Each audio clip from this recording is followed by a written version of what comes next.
तो अब इसकी सुंदरकांड की जो फलश्रुति है वो भी बहुत विस्तृत है।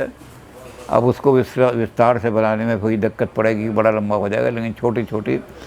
तो इन्होंने कह दिया, अब जब तक हम, जैसे हमने कहा कि सुंदरकांड में वर्धनशील है, हर चीज़ की वृद्धि होती है यहाँ से सुंदरकांड से। अब तक जितने भी हमने कांड पढ़े उस एक एक कांड का हमें एक एक फल मिल रहा था, अब यहाँ वृद्धि शुरू हो गई, सुंदरकांड में वृद्धि शुरू हो गई।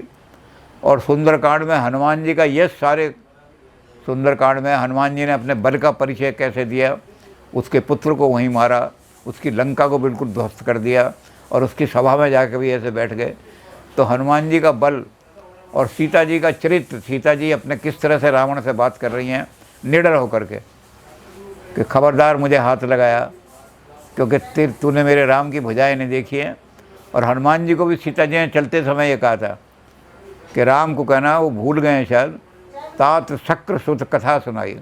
एक बार इंद्र का लड़का जो था, सुरपति सुत कर बायस भेका, इंद्र जो है देवताओं का राजा है, तो उसने क्या किया, कौए का वेश बनाया। कौआ बड़ा चालाक होता है, तो उसने कौए का रूप बना के शठ साहत रघुपति बल देखा। वो रघुपति से, भगवान से बल परीक्षण करने के लिए आया कि राम में कितना बल है मैं। तो क्या हुआ, चरण चोंच, सीता जी के चरणों में आकर उन्होंने चोंच बड़ी जोर से मारी, खून निकलने लगा। तो सीता जी ने कहा, तो राम ने कहा कि जो अपनी बहू बेटियों की रक्षा भी नहीं कर सकता, ऐसे आदमी पे तो, ऐसा तो आदमी नपुंसक है। तो राम ने एक तीर उठाया और कमान पर चढ़ा के फेंक दिया। अब वो इंद्र का सुध जगह जगह भागा फिरे, कोई कहते तो ऐसा अग्नि बाण है कि जो इस बाण को रोकेगा भस्म हो जाएंगे हम, इसलिए जाओ राम के चरणों में गिरो। तो वो सारे संसार में किसी ने उसको शरण नहीं दी, उसकी रक्षा नहीं की। और वो राम से जब आके माफ़ी मांगी तो राम ने एक आँख फोड़ करके, क्योंकि कौए की एक ही आँख होती है, राम ने उसे दंड दे करके एक आँख फोड़ के छोड़ दिया, माफ़ कर दिया कि तू तो क्या हमारा बल हमारे यहाँ आया था, अब तूने देख लिया कितना बल है। तो हनुमान जी को कहा कि हनुमान जी शायद मेरे पति भूल गए हैं, उनको याद दिलाना कि एक बार कौए ने मेरी चोंच मारी थी टांग में, तब आपने उसका नाश कर दिया था। यहाँ रावण इतना त्रास दे रहा है तो आप किस लिए वेट कर रहे हो, क्यों इंतज़ार कर रहे हो। तो कहते राम को जैसे ही याद आएगा वो फ़ौरन मेरी रक्षा करने ही आ जाएंगे। तो सीता जी का चरित्र बड़ा वैभवशाली सारा सुंदरकांड में आया है। अब सुंदरकांड के फल जो हैं, और अब तक जितने हमने कांड पढ़े, एक एक फल, एक एक कांड का एक एक ही फल मिल रहा था। सुंदरकांड के 3 फल मिलते हैं। शंकर भगवान कहने लगे, पार्वती सुंदरकांड की कथा सुनने से 3 फल मिलेंगे। तो पार्वती बोली, अच्छा है, अब तक तो एक एक। कहते सुंदरकांड में हर चीज़ वृद्धि होगी। दोहे वहाँ 30 तक आ गए थे और यहाँ एकदम 60 हो गए दुगने। तो यहाँ 8 चीज़ें हो गई सुंदर। तो कहते यहाँ सुंदरकांड का पाठ ऐसा है कि जिससे हर चीज़ में वृद्धि होगी। तो फलों में भी वृद्धि होगी, सब जगह एक एक फल ना मिल रहा था, 3 फल मिलेंगे। तो कहने लगे क्या फल मिलेंगे, भगवान शंकर से पूछने लगे। कहने लगे सुख भवन संशय समन दवन विषाद रघुपति गुण गना तज सकल आस भरोस गावे सुनई संतत चट मना। कहने के 3 फल मिलेंगे। सुख भवन, जो सुंदरकांड की सारी कथा सुनेगा उसके जीवन में सदा सुख ही सुख रहेगा, दुख नहीं आएगा। तो कथा वहाँ भी चल रही है, यहाँ भी चल रही है। वहाँ काकभूषण जी की और गरुड़ की कथा चल रही है। तो गरुड़ तो कहने लगे कि काकभूषण जी, आप ये शिव जी ने जो वरदान दे दिया कि पार्वती जो सुंदरकांड की सुंदर कथा सुनेंगे और इसकी सुंदर नीतियों को सुनेंगे, उनके जीवन में दुख नहीं आएगा, सुख ही सुख आएगा। तो जिसके भाग में सुख नहीं लिखा वो उसे कहाँ से सुख मिल जाएगा। तो कहने लगे काकभूषण जी कि तुलसी ने एक ही ग्रंथ नहीं लिखा रामचरितमानस, तुलसी ने और भी ग्रंथ लिखे हैं। तो विनय पत्रिका ऐसा ग्रंथ है जो साहित्यिक दृष्टि से बहुत ऊंचा स्थान रखता है हिंदी साहित्य में। तो विनय पत्रिका में तुलसीदास जी ने इस बात का प्रमाण दे दिया है कि सुंदरकांड की कथा सुनने के बाद आपको सदा सुख ही सुख मिलेगा, दुख नहीं आएगा आपके जीवन में। कहने क्या लिखा है, कहते विनय पत्रिका में उन्होंने लिखा है कि ब्रह्मा जी एक दिन चले गए पार्वती के पास और कहने लगे, अरे बाबरो रावर नाह भवानी, हे भवानी तेरा पति पागल हो गया। तो पार्वती कहने लगी, मैं पतिव्रता नारी अपने पति की बुराई कैसे सुन लूँ? आपको क्या कैसे पता लगा मेरा पति पागल हो गया? मेरा पति संसार का कल्याण करने वाला शिव उसका नाम है, और आप उसको कह रहे हो पागल हो गया है। तो ब्रह्मा जी ने कहा, दान दिए दिन, ये दिन रात दान करता रहता है। कोई आदमी जो इसके पास आया हो ज़रूरतमंद, वो खाली हाथ नहीं लौटा इसके पास से तेरे पति के। कोई भी आया, आशुतोष तुम ओढ़र दानी आरती हरो। तो कहने लगे भगवान शंकर जो हैं आशुतोष, आशुतोष जो जल्दी प्रसन्न हो जाए। तो इनके सामने तो कोई आता है हाथ फैलाने के लिए, तो ये पहले ही समझ लेते हैं कि क्या दुख है, इसके कपड़े फटे हुए हैं, इसके पास कपड़े नहीं हैं, तो कपड़ों के लिए वो कपड़ा दान कर देते हैं, जहाँ कपड़े पड़े हो देंगे। अपने पास वस्त्र नहीं राखे रहे दिगंबर वाने में। वस्त्र से तेरे पास वस्त्र नहीं है तो ले, कमीजें तू ले जा, ये ले जा, कोई बात नहीं, मैं तो नंगे थोड़ी देर रह लूँगा, मुझे ठंड सहने की आदत है। तो कहते तेरा पति जो है दिन रात दान कर रहा है, कोई आदमी आशुतोष बन गया है, जल्दी प्रसन्न हो जाता है, किसी का दुख सहन नहीं कर पाता है, थोड़ा सा भी दुखी आदमी आया तुरंत उसको दान कर देता है। तो पार्वती कहने लगी, दान कर रहा, अपने घर से कर रहा, तुम्हारे घर से तो नहीं कर रहा, तुम्हें क्या जलन हो रही है इससे? तो कहते मैं ये आया हूँ कि ये दान दिए दिन और देत दिए बिन वेद बड़ाई भानी, इसने वेद की मर्यादा भंग कर दी तेरे पति ने। क्योंकि वेद ये कहता है कि जो जैसा बोएगा वैसा काटेगा। जो कीकर बोएगा, बोए पेड़ बबूल के, तो आम कहाँ से खाए? तो जिसने बबूल के पेड़ बोए हैं उसे आम कहाँ से मिलेगा? जिसने नीम बोई है, नीम के पेड़ बोए हैं, उसे आम कहाँ से खाने को मिलेगा? तो वेद की मर्यादा है, कहती है कि जो आदमी ने कुछ दिया है दूसरों को, उसी को कोई दूसरा आदमी भी उसकी सहायता करेगा। और जिस आदमी ने कभी आज तक किसी को एक ढेला भी नहीं दिया, उसको कौन देगा ज़रूरत पड़ने पे? तो कहते वेद की मर्यादा भंग कर दी। तो देत दिए बिन, जिन्होंने कभी कुछ नहीं दिया, ये उनको भी दे रहा है। तो फिर पार्वती कहने लगी, अगर दे रहा है तो अपने घर से दे रहा है, आपको क्या, आप क्या शिकायत करने आए हो? तो कहने मैं ये कहने आया हूँ कि स्त्री जो होती है अपना घर बर्बाद होते नहीं देख सकती।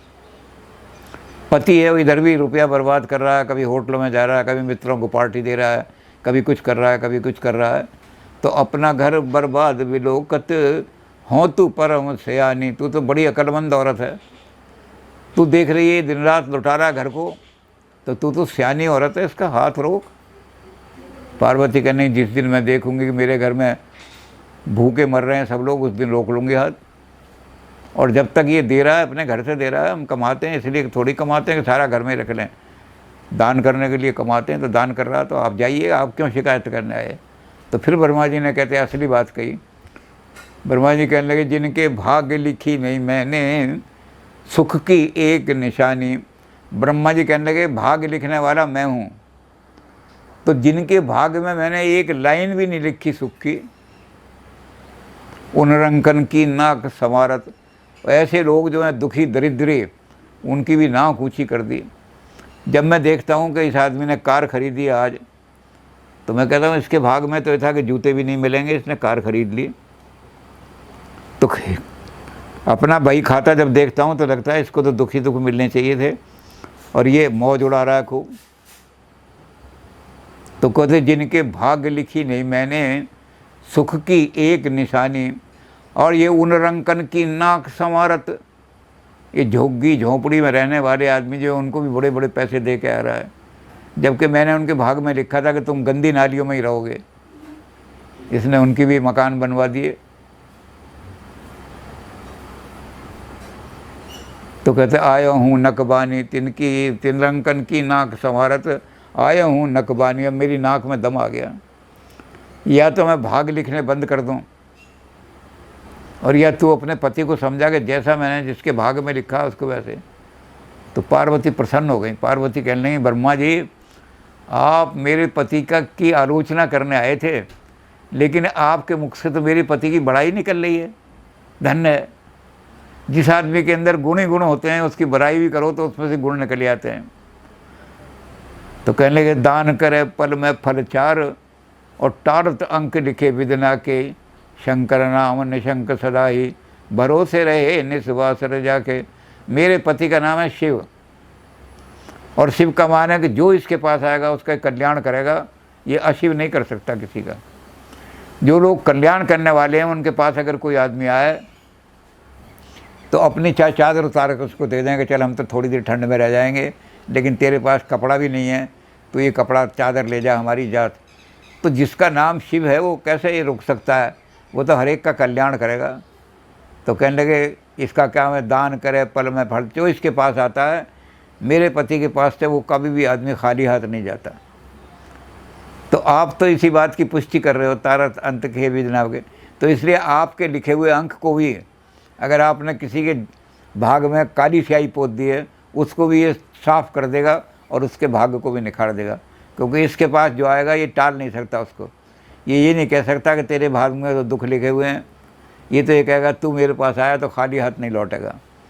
तो ब्रह्मा जी कहने लगे तू बड़ी धन्य है औरत, पति की बुराई करने आया था, तूने अपने पति की प्रशंसा इतनी ऊंची कर दी कि ये तो तारत अंक लिखे विधना की, तुम्हारे लिखे हुए को भी टालने की शक्ति मेरे ही पति में है। क्योंकि मेरे पति से कल्याण, उसका नाम है शिव, उसके हाथ से कल्याण ही कल्याण होगा।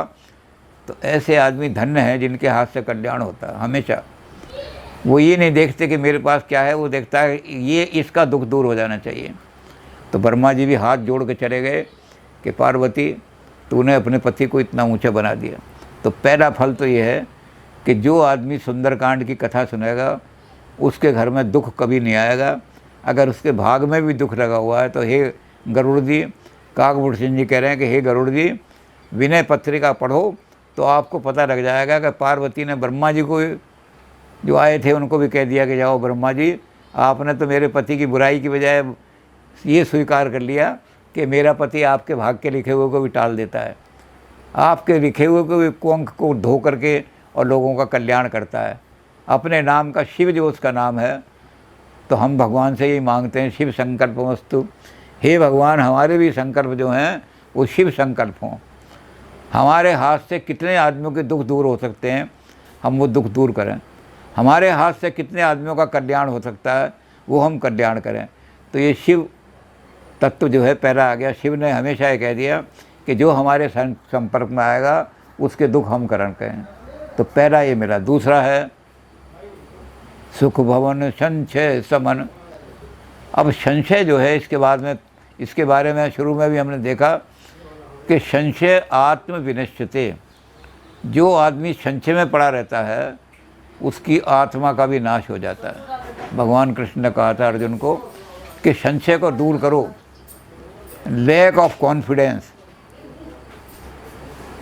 जहाँ संशय आया मन में, थोड़ा अपने ऊपर आत्म इंफीरियोरिटी कम्प्लेक्स आया, तो आप नाश को प्राप्त हो जाएंगे। तो यहाँ क्या हुआ है सुंदरकांड में, जामवंत ने कहा कि अंगद जाओ, तुम जवान हो, समुद्र पार करके चले जाओ। तो अंगद ने हाथ जोड़ के कहा, अंगद कहें जाऊँ मैं पारा, पर जिए संशय कुछ फिरती वारा। वहाँ बड़े बड़े राक्षस हैं, बड़े बड़े भयंकर लोग हैं, बड़ा बड़ा उनके पास हथियार हैं। तो लौटते में मेरे मन में संशय है कि पता नहीं लौट सकूँगा या नहीं सकता। तो जामवंत ने एक तरफ बिठा दिया कि जिस आदमी के मन में संशय है वो कभी ज़िंदगी में कामयाब नहीं हो सकता।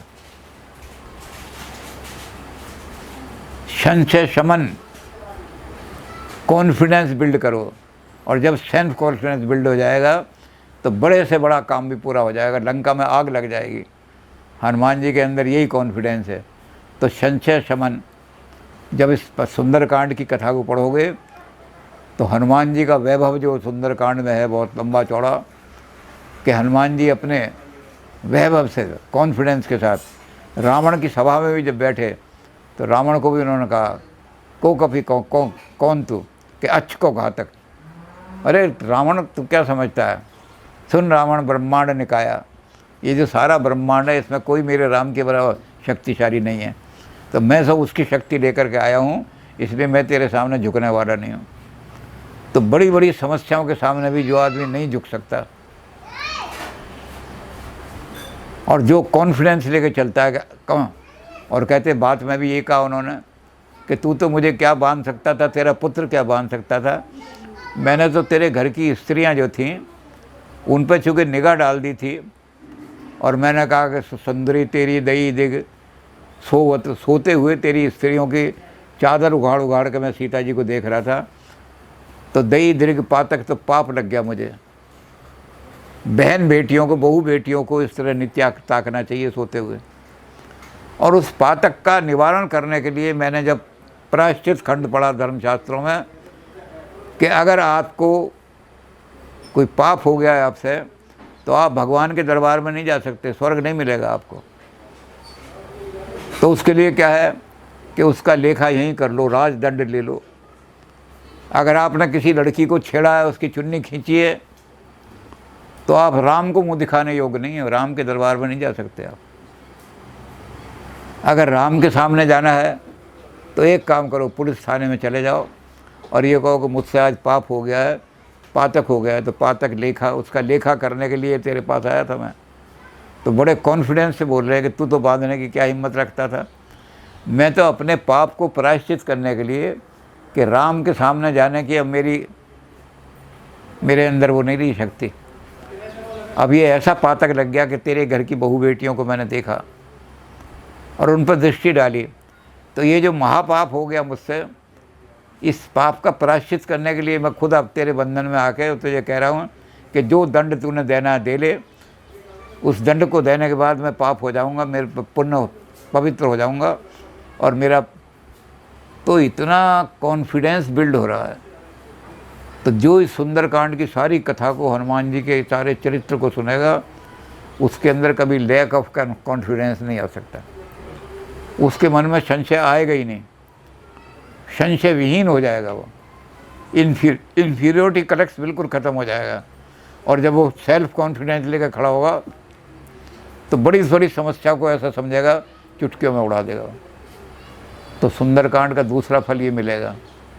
और तीसरा फल जो है क्या मिलेगा? दवन विषाद। कितना ही विषाद आया हो आपके जीवन में, निराशा आ गई हो, तो लोग क्या करते हैं, जहाँ विषाद आया, कोई रेल के नीचे कट जाता है, कोई आत्महत्या कर लेता है, कोई बच्चों को मारता है, बच्चों को मार दिया, क्योंकि निराशा इतनी आ गई, 5 लाख रुपए का घाटा हो गया बिजनेस में, क्या करूं। निराशा का क्या काम करेंगे आदमी? उस निराशा के से बचने के लिए एक ही तरीका है। वो तरीका क्या है कि जैसे 2 आदमी हैं, वो विदेश गए, दोनों की कोठी बंद पड़ी थी। जब वो लौट करके आए तो देखा मकड़ी के जाले इतने पड़े हुए हैं उसमें, घबरा गए दोनों ही।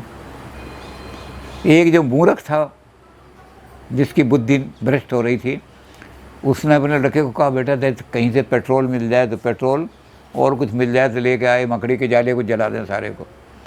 उसने वो सारा पेट्रोल छिड़का, मट्टी का तेल छिड़का, उस जालों में आग लगा दी। अब वो जाले जो थे जले तो दीवार भी फट गई, क्रैक पड़ गया, छत में भी क्रैक पड़ गया सारी।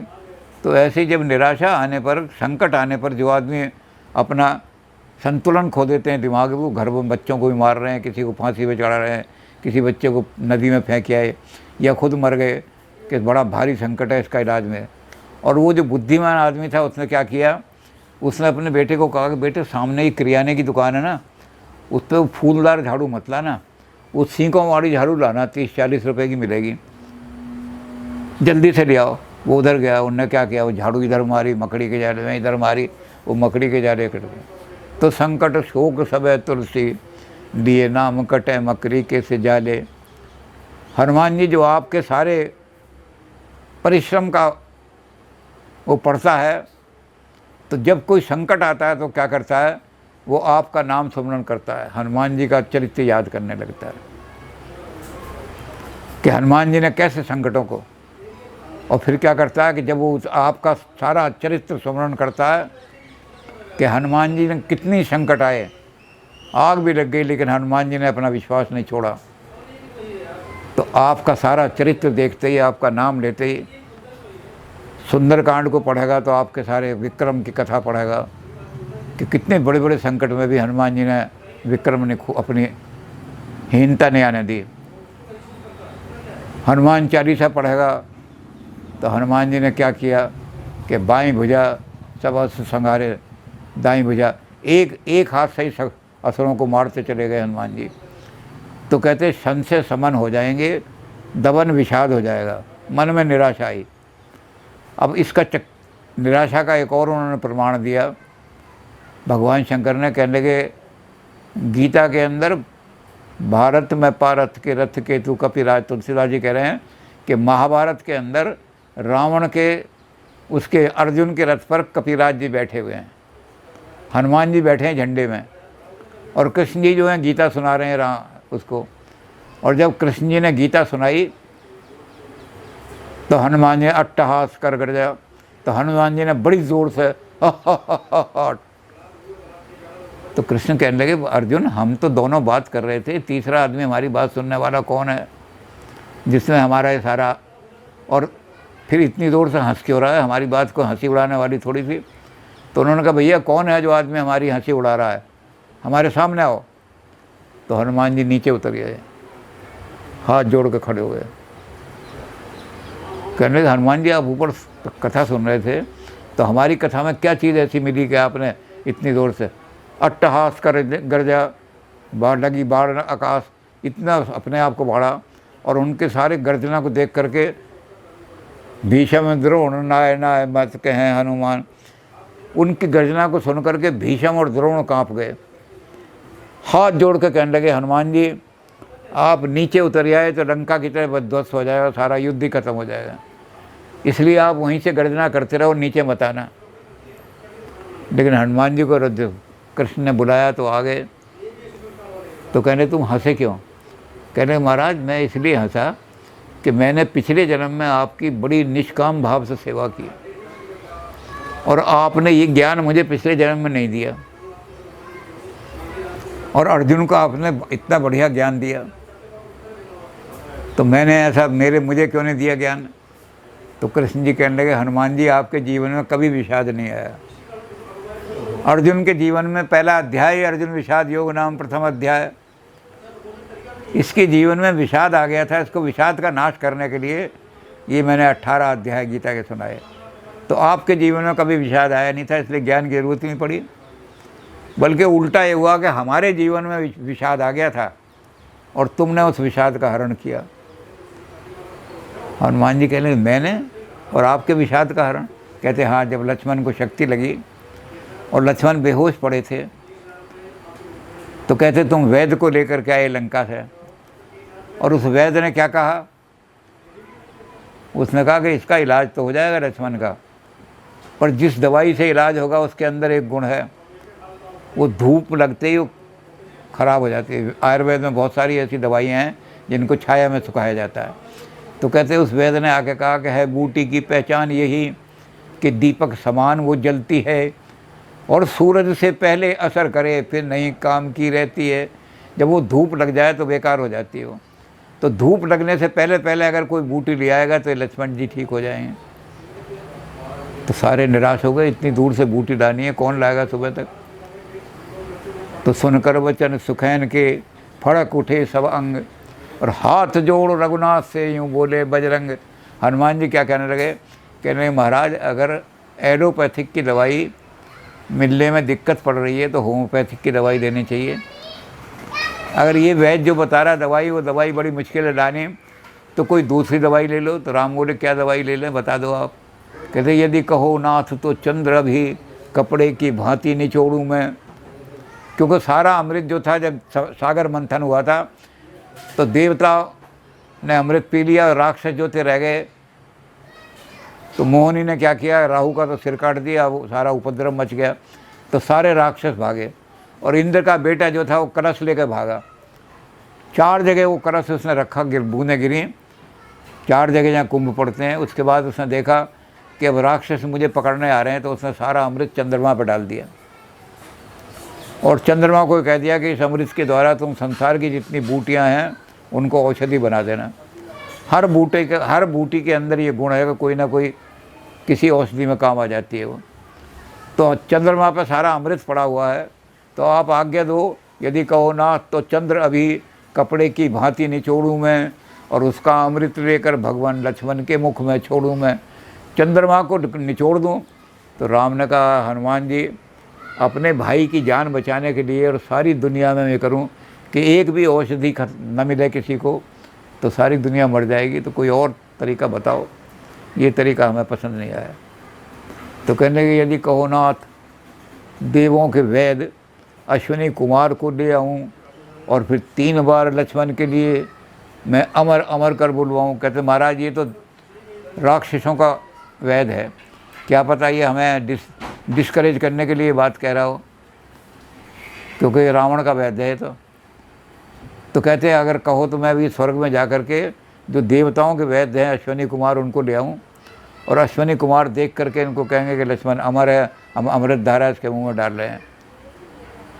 तो राम ने कहा कि वैद्य जो होते हैं वो राक्षस के वैद्य हैं, डॉक्टर के ऊपर हमें संदेह नहीं करना चाहिए। डॉक्टर की अपनी भी प्रेस्टीज का सवाल होगा कि डॉक्टर जो है मरीज़ मारने वाला डॉक्टर है, मरीज़ का इलाज करने वाला डॉक्टर है।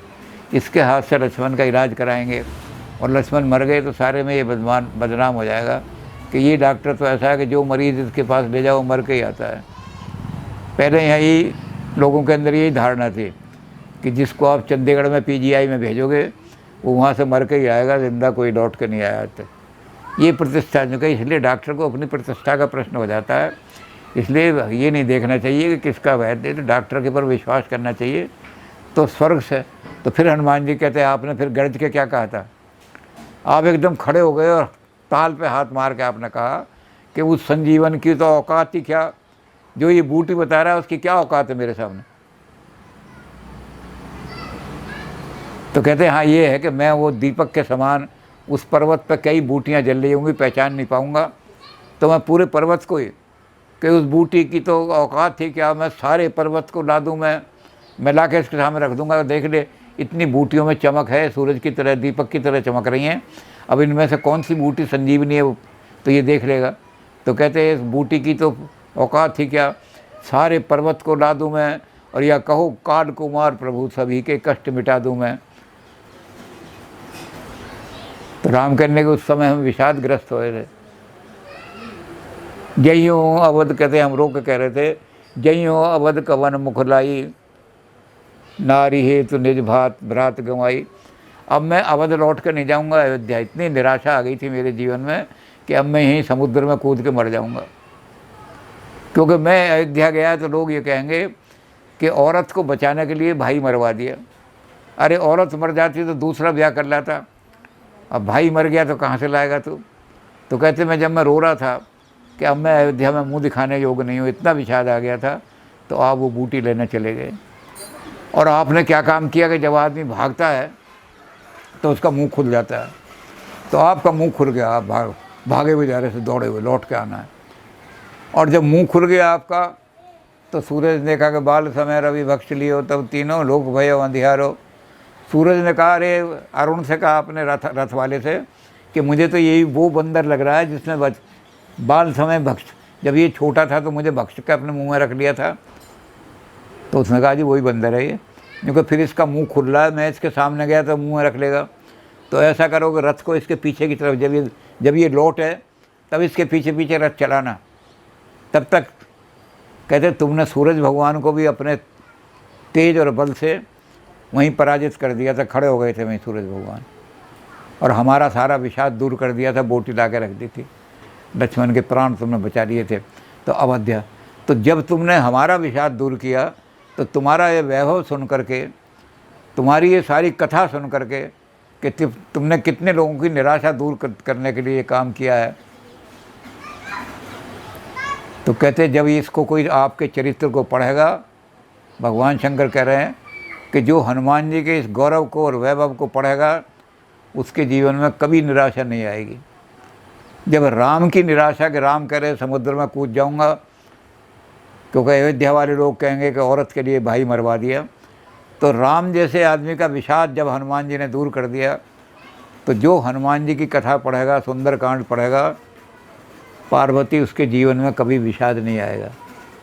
ये 3 चीज़ें, इसलिए सारे भरोसे छोड़ करके, आस भरोसे छोड़ करके सुंदरकांड का पाठ किया करो। सुंदरकांड में हनुमान जी का वैभव, सीता जी का चरित्र, विभीषण की शरणागति, जब ये सारी चीज़ें मिलेंगी तो क्या होगा कि जीवन में सुख ही सुख हो जाएगा, कल्याण ही कल्याण हो जाएगा। तो सुंदरकांड के तीनों फल भी भगवान शंकर ने सबके सामने रख दिए।